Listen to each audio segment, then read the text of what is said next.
चलिए आज हम करेंगे एक्सरसाइज 9.3 जो कि हमारी जीपी पर बेस्ड है। एक्सरसाइज 9.3 इसके सारे क्वेश्चन जीपी पे बेस्ड हैं। इससे प्रीवियस वीडियोस जो है मैंने ज्योमेट्रिक प्रोग्रेशन और ज्योमेट्रिक मीन पर बनाई थी। अगर किसी भी तरह का आपको कॉन्सेप्ट्स में कोई भी प्रॉब्लम हो तो आप उन वीडियोस को रेफर कर सकते हैं। क्वेश्चन नंबर 1 से स्टार्ट करते हैं। क्वेश्चन नंबर 1 है find the 20th and nth terms of GP. Find the 20th and nth terms of GP. एक जीपी गिवन है आपको। जीपी क्या है?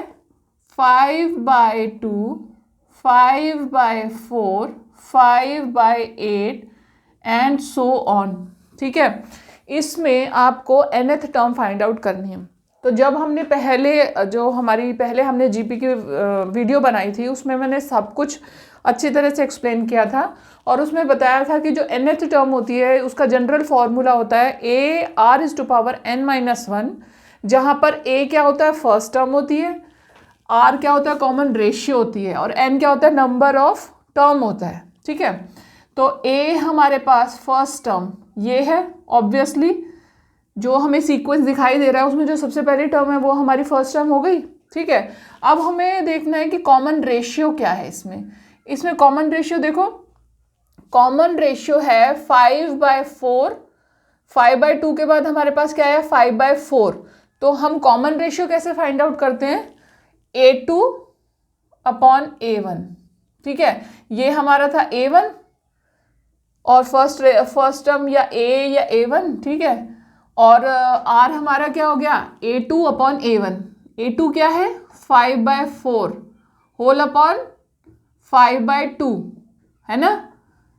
5/4 इंटू में 2/5 कैंसिल कर दो। 1/2 आपका आंसर आ गया R का। R यानी कॉमन रेशियो आपकी क्या आ गई? 1/2 आ गई। ठीक है, 1/2 कॉमन रेशियो निकालने का यही तरीका होता है। 1/2 कॉमन रेशियो हो गई आपकी। तो अब हमें A पता है, हमें R पता है, हमें जनरल टर्म का फॉर्मूला भी पता है। जनरल टर्म का फॉर्मूला क्या होता है? जीपी के लिए nth टर्म क्या होती है? AR⁻n-1। ठीक है, जहां पर A क्या है? फर्स्ट टर्म है, R क्या है? कॉमन रेशियो है। हमारे पास फर्स्ट टर्म आ गई 5/2। फर्स्ट टर्म क्या है? 5/2 और R क्या है हमारे पास? Common ratio. कॉमन रेशियो हमने निकाल ली A2/A1 करके। ये आ गई हमारे पास में 1/2 कॉमन रेशियो आ गई। ठीक है, इज टू पावर n-1। ठीक है, n-1। हमें टर्म कौन सी फाइंड आउट करनी है? एक तो हमें nth टर्म फाइंड आउट करनी है और दूसरी हमें 20th टर्म फाइंड आउट करनी है। तो पहले हम nth टर्म फाइंड आउट करते हैं, फिर उसमें हम n की जगह 20 पुट कर देंगे तो हमें 20th वैल्यू मिल जाएगी। तो हमने क्या किया? 5/2 इंटू में 1/2 इज टू पावर n-1 था ना। इस पूरे ब्रैकेट को अगर हम खोल दें तो ये जो n-1 है वो हम 2 में लगा सकते हैं सीधा। ठीक है, ये हम ऐसा कर सकते हैं। ब्रैकेट को हटा दिया, ऊपर तो 1 है, 1 में तो कोई फर्क नहीं पड़ता कितनी भी पावर लगा दो। तो ये नीचे आ गया हमारे पास 2 इज टू पावर n-1। अब 2 multiply 2 is to power n-1 कर दिया तो क्या आ गया? 5/2 is to power n-1 plus 1 हो गया, यानी कि कैंसिल हो गया। यानी कि इसकी जो nth टर्म है वो क्या आ गई? 5/2 इज टू पावर n। ठीक है, ये हमारी आ गई nth टर्म। जब हमें nth टर्म मिल गई तो हमें अब 20th टर्म फाइंड आउट करनी है। तो 20th टर्म फाइंड आउट करने में तो बहुत ही आसान है, क्योंकि हम n = 20 पुट करेंगे और हमें 20th टर्म मिल जाएगी। तो ये आ गई 20th टर्म। 20th टर्म क्या होगी? 5/2 इज टू पावर n था ना हमारे पास, n की जगह हमने क्या पुट किया? 20। 5/2 इज टू पावर 20, यही हमारी 20th टर्म है, क्योंकि हमने सीधा nth टर्म का जो फॉर्मूला फाइंड आउट किया उसमें हमने n = 20 पुट कर दिया। हम ऊपर लिख देते हैं पुटिंग n = 20 इन, इसे हमने स्टार कर दिया। यहाँ पे लिख देते हैं हम AR⁻n-1 nth टर्म। ठीक है, इसे हमने स्टार कर दिया और यहाँ लिख दिया putting n is equal to 20 in star equation, और हमारे पास we get 20th term is equal to 5/2 question number 2 है find the 12th term of a GP. हमें एक जीपी गिवन है, जीपी एक्चुअली गिवन नहीं है, हमें 8th term of GP given है, 8th टर्म, ठीक है, 8th term of a GP is equal to given है हमें 192 हमें गिवन है, ठीक है। एक जीपी गिवन है, मतलब एक 8th टर्म हमें गिवन है, उसकी वैल्यू हमें 8th टर्म, जीपी की 8th टर्म की वैल्यू हमें 192 गिवन है। उसके बाद हमें कॉमन रेशियो आर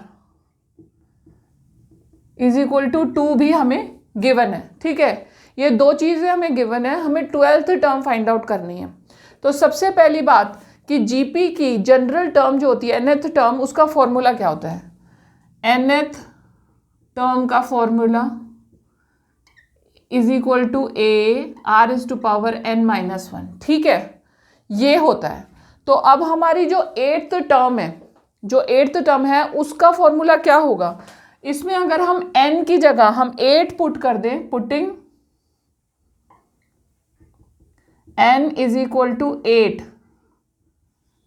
इन 1, ठीक है। nth टर्म की जगह हमने लिख दिया 8th टर्म, तो ये क्या बन गया? a r is to power 8 minus 1, a r is to power 7, ठीक है। अभी a हमें नहीं पता है, r की वैल्यू हमें पता है, तो हम इसे a 2 इज टू पावर 7 कह सकते हैं, ठीक है। क्यों कह सकते हैं? क्योंकि हमें गिवन है ना, हमें r इज इक्वल टू 2, ये हमें गिवन है, ठीक है। अच्छा, it implies a dot 2 is to power 7 is equal to 192, ये भी हमें गिवन है, क्या गिवन है हमें गिवन है कि 8th टर्म जो है जीपी की वो 192 है, और 8th टर्म का फॉर्मूला क्या है? ये है। तो इसमें हमने पहले r यानी कॉमन रेशियो जो हमें गिवन थी उसकी वैल्यू पुट कर दी, और फिर उसके इक्वल हमने 8th टर्म को पुट कर दिया, ठीक है। तो ये हमारे पास आ गया। अब हमें 12th टर्म निकालने के लिए r हमारे पास है, 12th टर्म फाइंड आउट करने के लिए हमें a की ज़रूरत है, क्योंकि a और r दोनों मिल जाएंगे तो हम 12th टर्म फॉर्मूले में पुट कर देंगे। nth टर्म के फॉर्मूले में हम n is equal to 12 put करेंगे और हमारा आंसर आ जाएगा।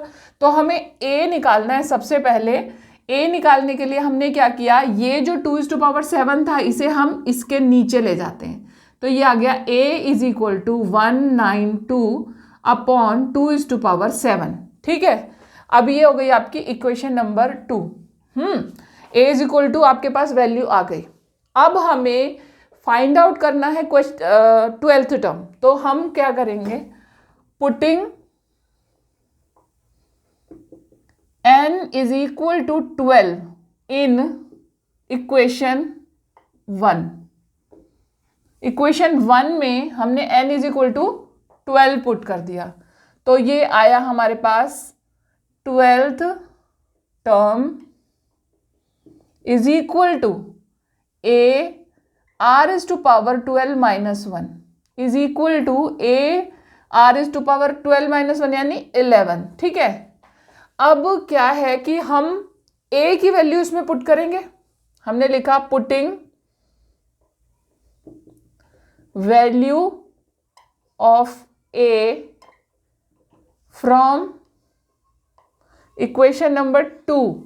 इक्वेशन नंबर 2 से हमने a की वैल्यू इसमें पुट कर दी, तो we get a r is to power 11 is equal to a की वैल्यू क्या है हमारे पास 192 upon 2 is to power 7 into में r इज टू पावर 11 था ना, r इज टू पावर 11 की जगह हम 2 इज टू पावर 11 लिख सकते हैं, क्योंकि r इज इक्वल टू 2 हमें गिवन है ना, तो हमने लिख दिया 2 इज टू पावर 11, ठीक है।